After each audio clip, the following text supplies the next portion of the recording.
faço uma pergunta para alguém. Desculpa, eu faço um pedido para quem quiser compartilhar algum comentário, alguma pergunta, para que a gente possa, então, terminar a apresentação. Se alguém quiser fazer um comentário, por favor, alguém quiser agregar alguma coisa ou até alguma pergunta que a gente responde agora no coletivo, já que somos todos consultores. Mário, a gente é suspeito para comentar, né? Deixa outras pessoas. Não, mas você pode...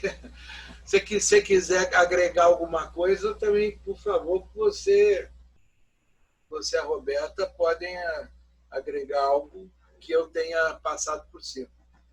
Eu gostei bastante da forma com que você construiu aí a tua apresentação para chegar nesse ponto aí das competências e trazer a gente até esse tipo de raciocínio.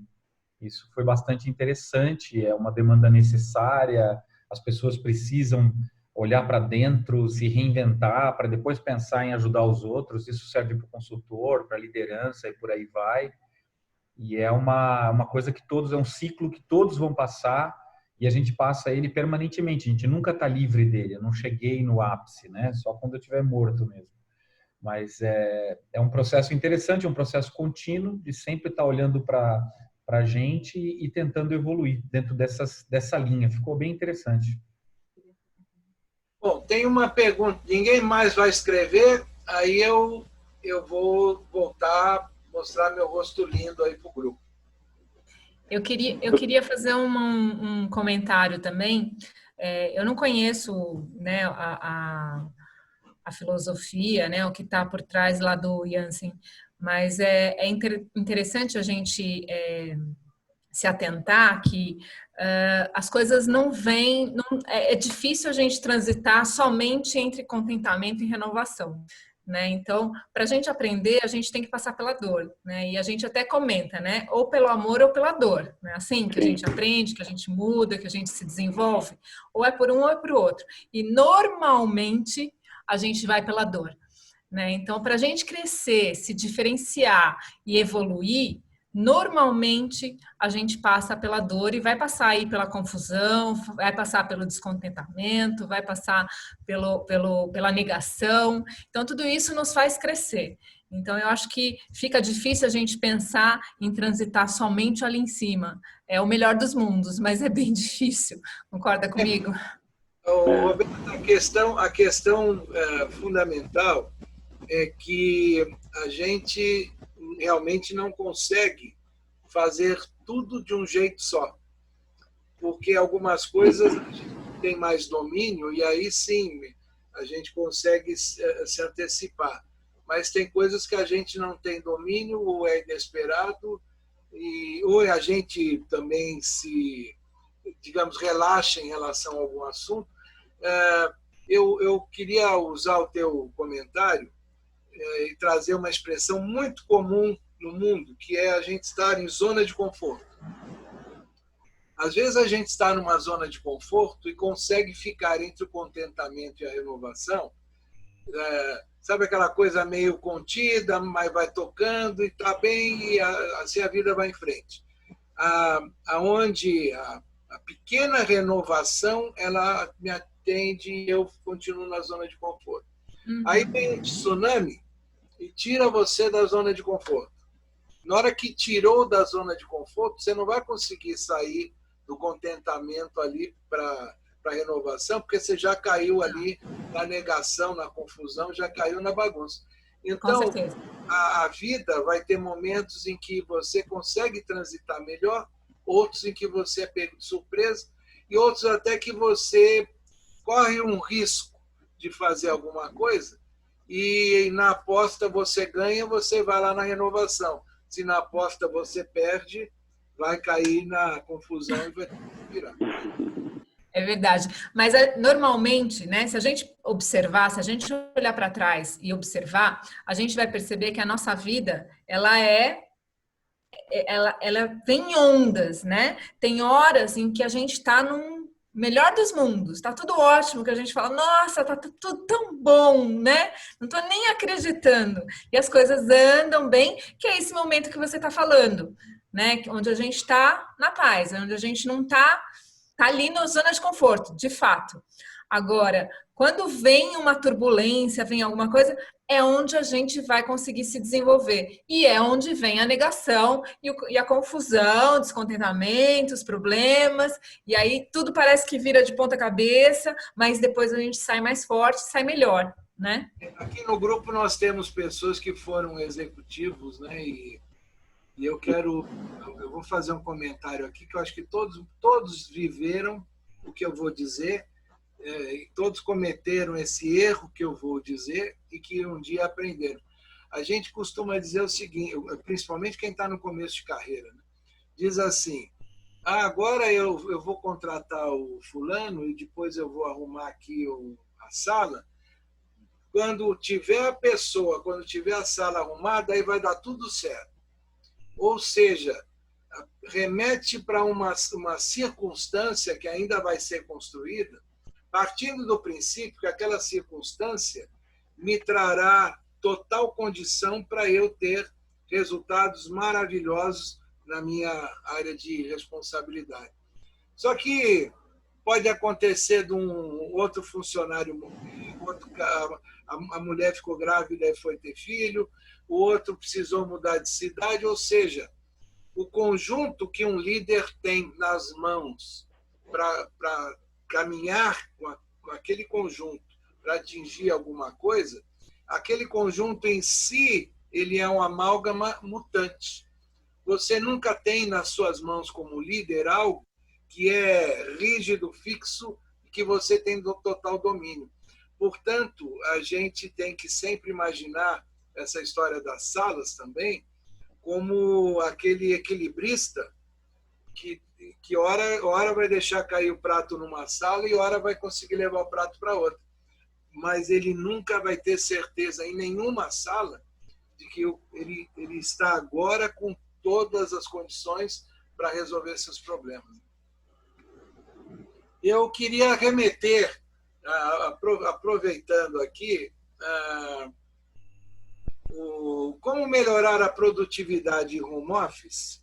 Basicamente, se a gente parte do princípio que a produtividade é você conseguir produzir melhor e mais. Olha, lembra do melhor, né? Melhor e mais com os recursos que tem ou até com menos recursos.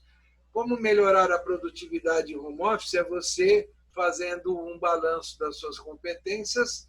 Eu mostrei até ali os grupos de competências que a gente trabalha e em cada uma delas identificar aonde você tem um ponto forte, aonde que pode melhorar. E esta construção é uma adaptação, é uma adequação sua, do profissional, quem vai trabalhar em home office, para a sua realidade. Você vai ter pessoas que trabalham em home office, moram sozinhas, não tem criança, não tem cachorro, não tem barulho na vizinhança, e você é alguém que vai trabalhar em home office numa situação totalmente contrária. Quem é que consegue trabalhar melhor? Eu não sei. Pode ser que esse que trabalha com criança em casa e com barulho na vizinhança consiga ter competências e ter um preparo pessoal para fazer o trabalho com mais foco, com mais atenção do que o outro que não tem nada e acaba perdendo foco e atenção por qualquer coisa, até mesmo passeando na internet. Então, como melhorar a produtividade em home office? Identificando o estágio das suas competências em home office ou trabalho remoto e ajustando aquilo que é, no seu caso, necessário. E qual a competência mais importante? Roberta, eu vou deixar essa para você. Qual a competência mais importante? Eu diria que a gente precisa saber para quê, né? Mas, ou para o Carlos, né? O que vocês responderiam aí? Então, a gente estava até olhando aqui, comentando. Com certeza, a competência mais importante para a gente, para até que a gente possa desenvolver as outras, é aumentar a nossa inteligência emocional. partir do momento que a gente consegue aumentar a nossa inteligência emocional, a gente consegue desenvolver melhor, a gente tem mais consciência, né? A gente passa a ter um autoconhecimento maior, passa a ter mais autoconsciência e a partir daí a gente consegue partir para ação, né? E como melhora a inteligência emocional? E é um processo de autoconhecimento, né? A partir do momento em que você começa a conhecer um pouquinho mais de você, você começa a conhecer um pouquinho mais as outras pessoas também, você acaba que melhora os seus relacionamentos, melhora o seu contato com as pessoas, tanto parte social quanto a parte de empresário, né, no trabalho, ou seja, o seu relacionamento como um todo melhora. Você passa a ser uma pessoa melhor, vamos dizer assim. E aí, a partir daí, você já está melhorando, aumentando sua inteligência emocional, porque você tem mais consciência de tudo isso. E aí, todas as competências em seguida vêm melhorando, vêm aumentando. E claro, se você tem a oportunidade de fazer uma avaliação, de aprender um pouco mais, de entender um pouco mais, é possível você fazer tudo isso sozinho? Sim, é possível, né? Estudando, conhecendo. Lembra que o que se fala, né? Uma mente aberta, a partir do momento que você conhece algo, você nunca mais deixa de conhecer, né? Uma mente que se abre, nunca mais se fecha, não é verdade? Então, a partir daí, a gente vai entendendo que as pessoas vão se desenvolvendo, vão conhecendo e, naturalmente, isso vai acontecendo. É muito mais simples do que se imagina. Eu vou aqui tentar só arredondar tudo isso, que a palavra, a expressão, melhor dizendo, autoconhecimento, ela vem desde lá de Sócrates e foi passando pelos séculos e pelos séculos, e foi até lembrada por Foucault quando ele escreveu alguns livros que remetem ao mesmo conceito. A ideia do autoconhecimento, ela tem a ver muito com a clareza que a pessoa tem sobre si própria.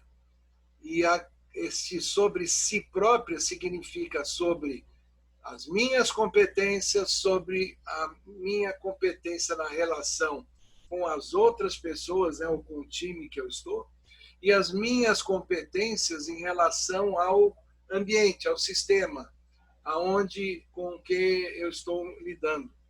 Então, você tem competências, e como eu mostrei, né, para tarefas, para sistemas, com pessoas, tem questões que são um olhar para si, um olhar para os outros. Então, quando a pessoa tem clareza destas coisas, destas competências, e, obviamente, sabe reconhecer os pontos fortes de melhoria e os pontos fracos, ela passa a se conhecer melhor e, portanto, trabalhar melhor no sentido holístico.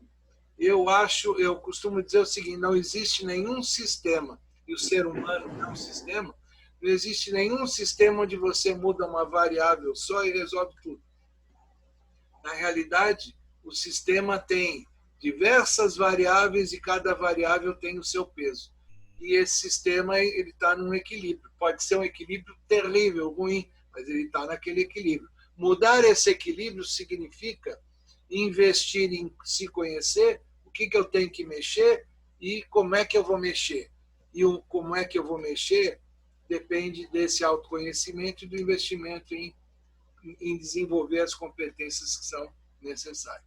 Não, é que todo esse processo que ele falou também tem relação com as nossas referências, né? Com aquilo que a gente busca e tal. Como, por exemplo, ele falou sobre a inteligência emocional, e isso eu acabo lembrando de pessoas de sucesso que teve esse tipo de relação, né, de inteligência emocional, como Jeff Bezos, Elon Musk, Warren Buffett, né, o Elon Musk, por exemplo, o criador da Tesla, né, ele criou tudo isso através da necessidade dele. Ele precisou, por exemplo, se locomover, ele não queria ter os carros de hoje em dia, então ele criou a Tesla.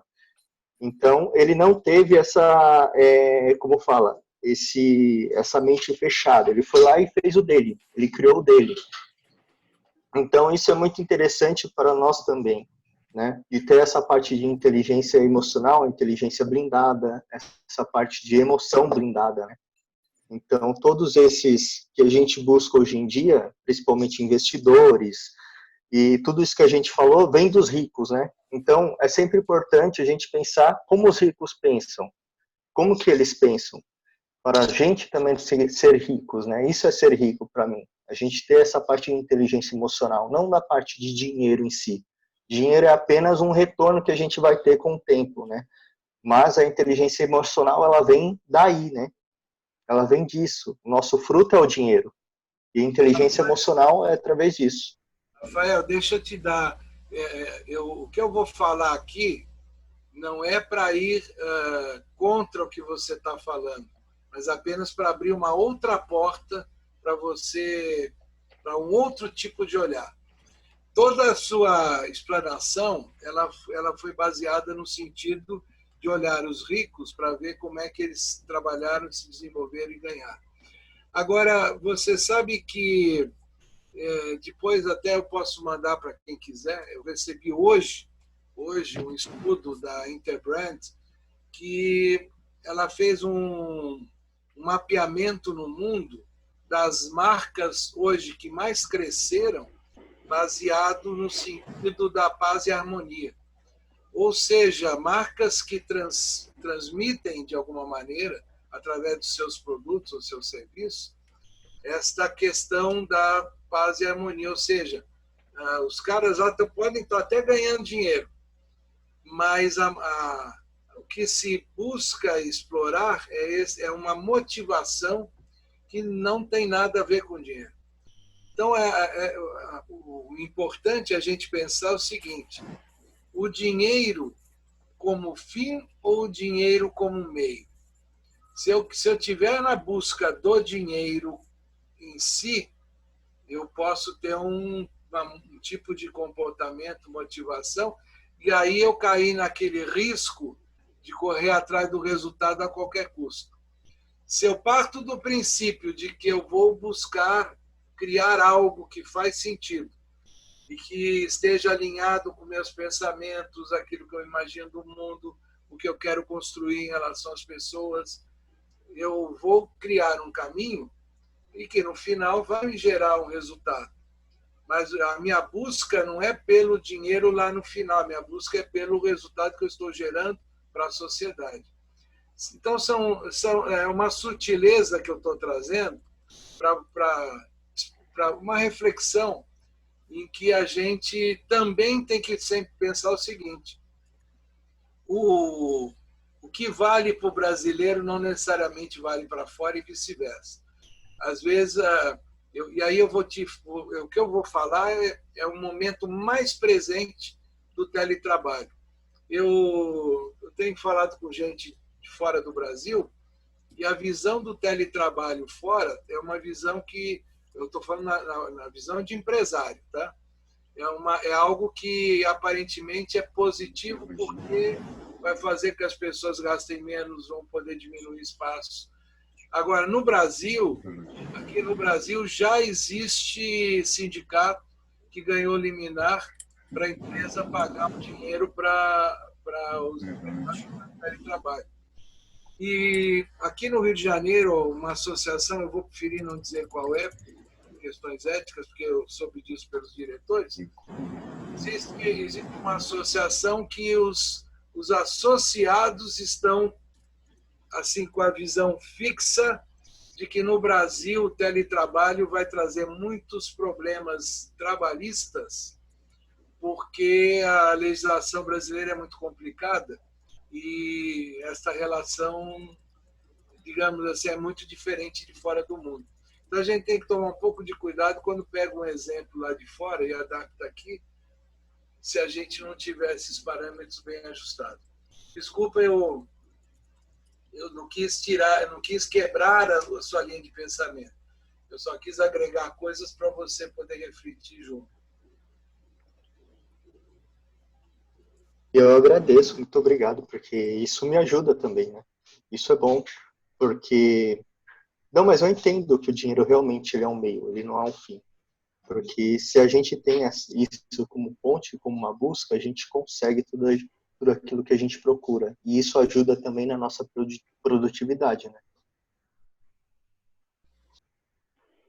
Esse papo é muito interessante, é extenso, né? A gente e outra, eu sou, né, dono da Tillit Group, mas sócio da Tillit Group, mas fui empresário, tenho 42 anos, mas fui empresário executivo durante 15 anos e trabalhei dentro de empresa na área de controladoria e finanças. Aí eu saio e entro nesse mundo de gestão de pessoas. Na verdade, tive a oportunidade, enquanto controller, também de desenvolver o RH dentro de uma empresa, mas de uma maneira um pouco mais ampla, e aí entendendo mais sobre comportamento. E aí eu falei que eu não sou consultor, mas pela experiência que eu passei, eu faço algumas consultorias, mas não formal. Tenho clientes, por isso que eu me apresento como Utility Group, mas tenho alguns clientes que falam assim: Douglas, faça na minha empresa o que você fez na Tillit. E aí eu falo assim: tá, mas o que você vê na Tillit? Aí eu vejo que as pessoas são integradas no processo, elas respeitam as outras aqui dentro, tem uma harmonia aqui dentro. E, na verdade, é óbvio que uma empresa, e não é isso, né? Nos bastidores as coisas precisam estar sempre ajustando aqui a vida do empresário e liderar tudo isso para chegar nesse resultado lá na frente, para aparecer isso para quem vê. Pode parecer que é uma tarefa fácil, mas não é. E a gente se apega muito em Marcos Lemonis, que é daquele pilar da gestão de pessoas, processos e produtos. Na verdade, a gente troca produtos por controles, né? A gente tem muito alinhado isso, mas uma empresa são pessoas. E pessoas são emoções. E como controlar tudo isso? Eu tenho 9 funcionárias mulheres, e quando todas estão naquele momento que a gente sabe muito bem que mulher é difícil controlar, hoje, assim, a gente sabe uma coisa curiosa de ter 9 mulheres com a gente, que elas têm um ciclo no mesmo período. Como que isso acontece? Né? A harmonia é tão, parece que uma sinergia tão interessante, que tudo isso, na verdade, por trás a gente tem que estar monitorando o propósito, tem que estar todo mundo alinhado com o propósito de verdade. Não preciso falar para você: olha, siga o meu propósito. Se não for verdadeiro, se a coisa não seguir desse jeito, o time não estiver alinhado, nada vai vir de resultado quando é muito forçado, né? Então, obviamente que por trás dos bastidores a gente sempre tem muito trabalho e suor de ajuste. Existem meninas aqui dentro se estapeando, mas a gente tem que ajustar e aí as coisas voltam à normalidade. Nunca sempre, né, essa sinergia. E são tantos os assuntos que a gente falou aqui que, assim, daria para fazer um bate-papo até meia-noite, com certeza, porque a gente provoca muito elas, a questão de sair do propósito, de sair da zona de conforto. Pô, você quer buscar evolução na zona de conforto, fatalmente você não vai evoluir, né? Aquele pastor Cláudio lá, ele cita, é muito engraçado, e ele fala assim, né? Você acha que Paulo, quando saiu do barco, ele foi andar nas águas lá, tava todo mundo na torcida falando: vai, Paulo, vai! E capaz, o pessoal lá no barco tava falando: ih, quer ver? Vai afundar. Ih, não vai dar certo, não. Então, você quer contar a tua própria história, sai do barco. Né? Quem está dentro do barco conta a história dos outros. Então, isso é o princípio da motivação para a transformação, para a gente sair para a renovação, para se motivar. Enfim, são algumas das filosofias que a gente sempre está discutindo muito aqui dentro. Falo muito isso em live, nas minhas aulas também, que eu falo, que eu dou aula, enfim, acho que são assuntos muito interessantes que faz a gente ficar discursando por muito tempo. Mas obrigado pelo conteúdo e pelo aprendizado. Eu gosto muito de sempre estar na linha, assim, aprendendo. Eu escutei aqui muito, vi muito conteúdo e gosto muito de sempre... Por exemplo, eu não conhecia essas 4 salas de Jansen. Vou até procurar um pouco mais. A gente sempre aprende quando a gente se propõe a aprender, né? Tem um professor meu no MAG, na Transformação Empresarial, fiz com Eugênio Ferrarese e Jeremias Rodrigues, não sei se alguém conhece eles aqui, e que ele diz que o empresário ele não tem um direito, primeiro, de ser prepotente e falar que eu sei tudo. Então eu preciso da humildade de querer aprender e respeito, independente se nas relações, né? Independente se é pessoa, for funcionários, clientes ou fornecedores, o respeito tem que imperar.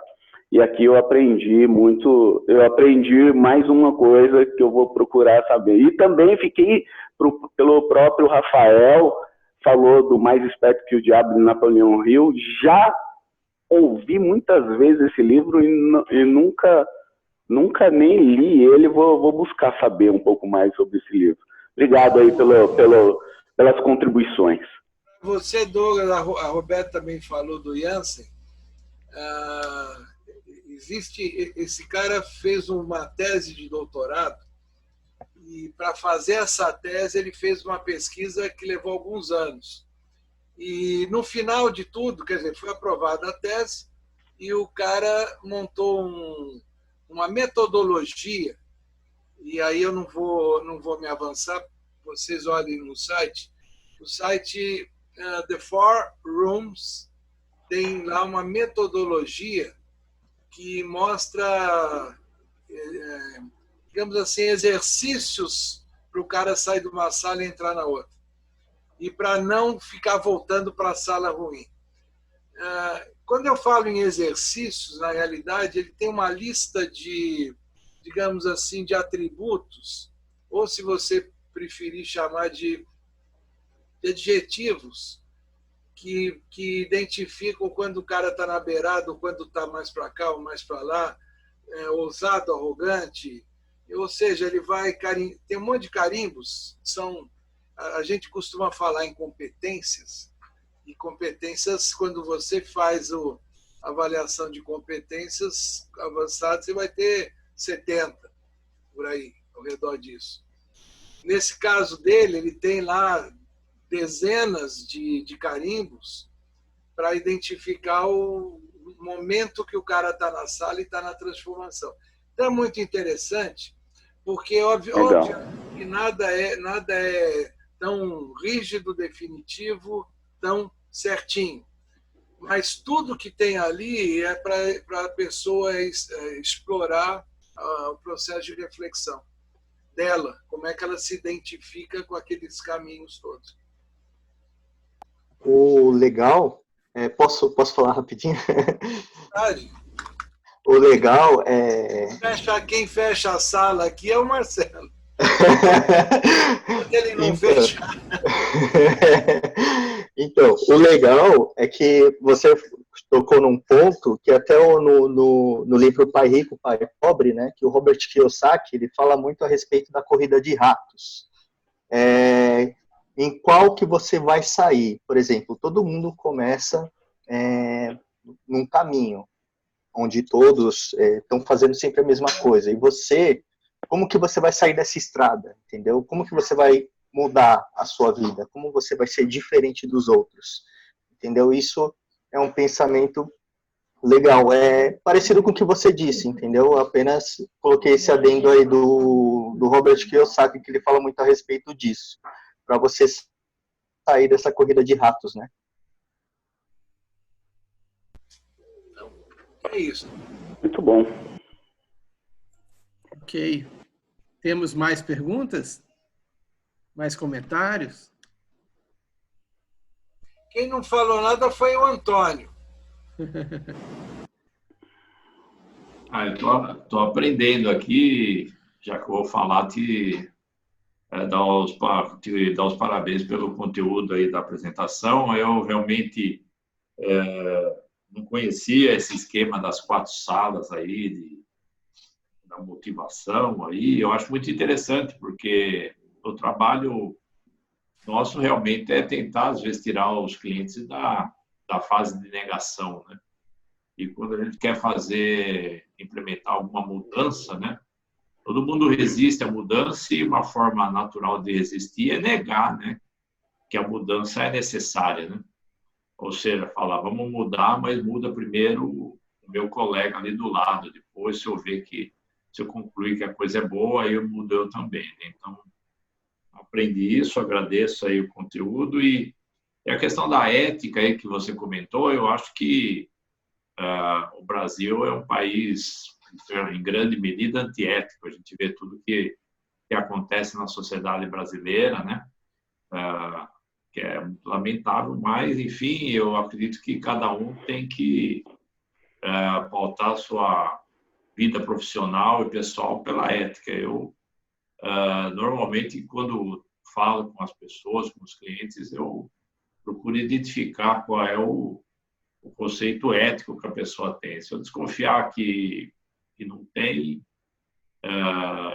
vai conflitar com os meus valores e aí não seria um cliente adequado para trabalhar junto. Então, eu acho que é difícil, os dias de hoje são muito complicados, né? Às vezes aqui no Brasil o antiético leva vantagem, mas eu acho que tem maneiras de encontrar um caminho aí para ser feliz, apesar de toda essa falta de ética existente, né? Eu vou caetituar aqui uma questão. Tem um curso que eu tinha programado para dar, mas é o tipo do curso que funciona bem presencial. Na verdade, não é um curso, é uma mentoria, em que eu estava começando a tentar construir o grupo, teriam que ser empresários, né?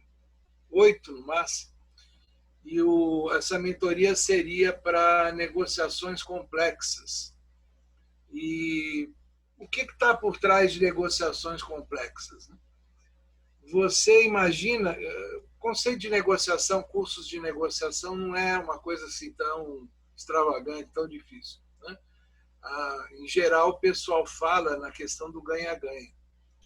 Mas aí, quando você está num posto-chave que tem uma negociação complexa no sentido de difícil, porque ela desafia os teus princípios e muitas vezes ela não é antiética e nem é ilegal. Eu vou te dar um exemplo. Você que já foi executivo da Oxiteno, tá certo? E do Grupo Ultra, da Oxiteno.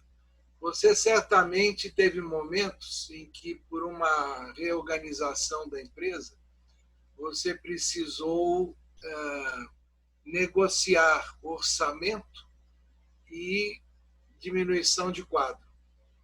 E nesta diminuição de quadro, você tinha que demitir pessoas que você sabia que tinha família.